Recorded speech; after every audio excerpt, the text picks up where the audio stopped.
गृह मंत्री अमित शाह के दौरे से जुड़ी हुई बड़ी खबर है। बरखेड़ा बौंदर पुलिस अकादमी भौरी का प्रोग्राम कैंसिल हो गया है। तेज बारिश के चलते हेलीकॉप्टर उड़ान नहीं भर पाएगा। लाल परेड हेलीपैड से कार्यक्रम स्थल जाना था गृह मंत्री अमित शाह को, लेकिन जैसा कि हम सब बता ही रहे हैं कि राजधानी भोपाल का मौसम बेहद ही खराब है।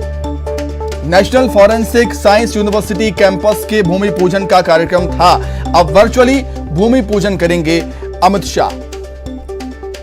ज्यादा जानकारी के लिए हम बातचीत करेंगे। संवाददाता मनोज राठौर जुड़ गए हैं फोन पर। मनोज, हम देख रहे हैं कि सुबह से ही राजधानी भोपाल का मौसम बेहद ही खराब, जो फ्लाइट्स भी डाइवर्ट हुई हैं और जो चाहे वो फ्लाइट्स की बात हो या हेलीकॉप्टर्स की बात हो, ना उड़ान भर पा रहे हैं, ना टेक ऑफ कर पा रहे हैं, ना लैंड हो पा रहे हैं। बिल्कुल, क्योंकि लाल परेड ग्राउंड पे हेलीपैड बनाया गया था। 2 हेलीकॉप्टर की व्यवस्था वहां पे की गई थी और 2 बजे अमित शाह के साथ तमाम जो मंत्री हैं, मुख्यमंत्री शिवराज सिंह चौहान, गृह मंत्री नरोत्तम मिश्रा, इन्हें उड़ान जो है वो भरनी थी। यहाँ से लाल परेड से करीब 15 मिनट का रास्ता था। पुलिस अकादमी भोरी जो कि बरखेड़ा खुर्द में जो national forensic science university campus की जो सौगात मध्य प्रदेश को मिली है, उसका भूमि पूजन करना था, लेकिन तेज बारिश के कारण उड़ान भरने की अनुमति नहीं मिली है। यही कारण है कि अभी तक जो पुलिस अधिकारियों के पास जानकारी दी गई, ये कार्यक्रम जो है फिलहाल कैंसिल कर दिया गया। हालांकि बताया जा रहा है कि वर्चुअली, क्योंकि अगला इनका कार्यक्रम अमित शाह का रविंद्र भवन में है, पुलिस के आवास और प्रशासनिक भवनों का लोकार्पण करना है, तो उसी कार्यक्रम में वर्चुअली जो है नेशनल फॉरेंसिक साइंस यूनिवर्सिटी के जो कैंपस जो कि बरखेड़ा बौंदर में बनेगा, उसका भूमि पूजन जो है वो वर्चुअली करेंगे अमित शाह। तो अभी फिलहाल इस कार्यक्रम को तेज बारिश और उड़ान भरने की अनुमति नहीं मिलने के कारण जो है वो कैंसिल करने का काम किया गया है। जो व्यवस्था वहां पे लगाई गई थी वो अभी भी लगी हुई है, लेकिन तेज बारिश के कारण अब जो है हेलीकॉप्टर उड़ान नहीं भरेगा, यानी अमित शाह का ये प्रोग्राम वहां पे जाने का पूरी तरीके से कैंसिल हो गया है। बरखेड़ा बौंदर अमित शाह हेलीकॉप्टर से अब नहीं जाएंगे, सीधे कुशाभाऊ ठाकरे में जो बैठक चल रही है उस बैठक को खत्म करने के बाद लंच होगा 1 से 2 और 2 के बाद संभवतः जो अगला जो कार्यक्रम रविंद्र भवन में है, जो कि 3:45 से होना था, उस कार्यक्रम में अमित शाह पहले ही समय से पहले ही वहां पे जाने का काम करेंगे। और जो कार्यक्रम का समय करीब 1 घंटे का बरखेड़ा बौंदर में रखा गया था भूमि पूजन का, वहां पे अमित शाह का संबोधन भी था। ऐसे में वर्चुअली उस कार्यक्रम को रविंद्र भवन से करने का काम जो है वो पुलिस विभाग के अधिकारियों के द्वारा, प्रशासन के अधिकारियों के द्वारा, सरकार के द्वारा किया जा रहा है। तो वहीं से अब ये पूरा कार्यक्रम वर्चुअली होगा और वर्चुअली जो यूनिवर्सिटी के जो अधिकारी हैं वो जुड़ने का काम करेंगे और बताएंगे कि किस तरीके से 4 कोर्स जो है वो इसी सत्र में यानी इसी महीने से शुरू कर दिए जाएंगे। और यूनिवर्सिटी का जो कैंपस जब तक नहीं बनेगा तब तक सेंट्रल फॉरेंसिक लैब में के भवन में जो है इस यूनिवर्सिटी का संचालन किया जाएगा। और जैसे ही यूनिवर्सिटी बनकर तैयार हो जाएगी, जिस तरीके का पूरा प्लान को आज बताने वाले थे, बड़ी सौगात देने वाले थे, उसमें कब बन के तैयार होगी, कितनी लागत होगी, किस तरीके से ये बनेगी, उसकी तमाम डिटेल इसमें देने वाले थे। और साथ में 20 कोर्स का शुभारंभ भी जो है इसी भवन के बनने के बाद होने वाला था। तो फिलहाल लाल परेड हेलीपैड पे जो व्यवस्था की गई थी,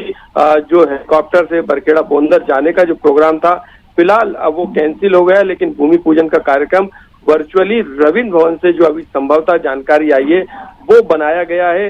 परिषद की जो बैठक है, बैठक करीब 3 घंटे, जिसमें 1 घंटे का लंच है। लंच के बाद सीधे जो है अमित शाह रविंद्र भवन के लिए रवाना होंगे। तो उनके कार्यक्रम में परिवर्तन हुआ है और जो भोरी में जो कार्यक्रम होना था Barkheda Baundar national forensic science university campus का जो भूमि पूजन होना था, वो प्रोग्राम जाने का फिलहाल कैंसिल हो गया। लेकिन वहां पे जो तैयारियां थी, जो ड्रोन वहां पे लगाया गया था, जो बैठक व्यवस्था थी, मंच व्यवस्था थी, उसको जरूर आगे रविंद्र भवन के कार्यक्रम से कनेक्ट करके वर्चुअली किया जाएगा। हाँ बिल्कुल। मनोज, खराब मौसम होने के चलते छत्तीसगढ़ के सीएम भूपेश बघेल भी राजधानी भोपाल नहीं पहुंच पाए और खराब मौसम होने के चलते ही यूपी के सीएम योगी आदित्यनाथ भी राजधानी भोपाल नहीं पहुंच पाए हैं और तेज़ बारिश और तेज़ हवाओं के चलते ही जो कार्यक्रम था वो अमित शाह का कैंसिल कर दिया गया है। भूमि पूजन का वर्चुअली वो भूमि पूजन करेंगे, तो कहना गलत नहीं होगा कि इस पूरे कार्यक्रम के दौरान जो मौसम है थोड़ी सी परेशानी पैदा करता हुआ नजर आता है। जी बिल्कुल, क्योंकि संभावित खतरे के चलते ये तमाम व्यवस्थाएं की गई थी।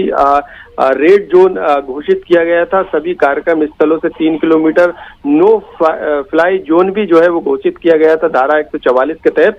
तो ऐसे में किसी तरीके की सुरक्षा में चूक ना हो, कोई लापरवाही ना हो, यही कारण था कि अब जो तेज बारिश है उसमें जो हेलीकॉप्टर की जो उड़ान भरने की जो अनुमति है वो फिलहाल नहीं मिल पा रही। यही कारण है कि अब मौसम जो है कहीं ना कहीं अमित शाह के दौरे में जरूर रुकावट पैदा कर रहा है। हालांकि वर्चुअली जो है वो कार्यक्रम को आगे भले ही मौके पे कार्यक्रम स्थल पे जाने का कार्यक्रम कैंसिल हो गया, लेकिन आगे जो कार्यक्रम है जो कि रात करीब 8:45 तक ताज होटल का जो लास्ट कार्यक्रम है सहकारिता विभाग का, वो जरूर पूरे कार्यक्रम का दौर चलेगा, क्योंकि सड़क मार्ग से उनके पूरे प्रोग्राम है और करीब 3 से 4 किलोमीटर के दायरे में ये प्रोग्राम रखे गए हैं। रविंद्र भवन की बात करें, कुशाभाऊ ठाकरे की बात करें, वहां से सीधे रविंद्र भवन के बाद जो है करीब 2 किलोमीटर के दायरे में जो है विधानसभा सभागार आता है, वहां पे नई शिक्षा नीति को लेकर प्रोग्राम होना है। उसके बाद सीधे वहां से सीएम हाउस जाएंगे, उसकी भी दूरी करीब 2-2.5 किलोमीटर के अंदर है। उसके बाद सीएम हाउस से लास्ट जो प्रोग्राम अमित शाह का है वो ताज लेक फ्रंट में है, तो वहां पर भी अभी 3 से 3.5 किलोमीटर के दायरे में ये 4 प्रोग्राम थे। लेकिन जो ये 5वां प्रोग्राम था जिसके लिए हेलीकॉप्टर की व्यवस्था की गई थी, ये काफी दूर था। सड़क मार्ग से बात करें तो करीब 40 मिनट का समय लगता, लेकिन हेलीकॉप्टर से करीब 12 से 15 मिनट का समय लगता। लेकिन क्योंकि खराब मौसम है इसलिए अब इस प्रोग्राम को वहां पर कैंसिल करने का काम और फैसला जो है प्रशासन और पुलिस प्रशासन के द्वारा लिया गया। अब ये कार्यक्रम उनका वर्चुअली होगा, वर्चुअली जो है वो भूमि पूजन का कार्यक्रम होगा और जो तमाम जो प्रोग्राम की रूपरेखा है वो वर्चुअली संभव हो पाएगी। इसको लेके रविंद्र भवन में क्योंकि काफी भव्य मंच बनाए गए हैं, पुलिस आवासों को और प्रशासनिक जो बिल्डिंग तैयार की गई है पूरे मध्य प्रदेश में, जिसकी लागत 415 करोड़ है, उन कामों का भूमि पूजन, लोकार्पण और वहां पे जो शिलान्यास है वो करने का काम करेंगे। तो बड़ी सौगात मध्य प्रदेश पुलिस के लिहाज से जो है देने वाले इस यूनिवर्सिटी के शुरू होने के बाद जो है क्योंकि 4 कोर्स की अनुमति मिल गई। बिल्कुल, बारिश मौसम थोड़ी परेशानी पैदा कर रहा है, लेकिन कार्यक्रम यथावत रहेंगे, भले ही वर्चुअली हो लोकार्पण। बहुत धन्यवाद मनोज आपका तमाम जानकारी के लिए।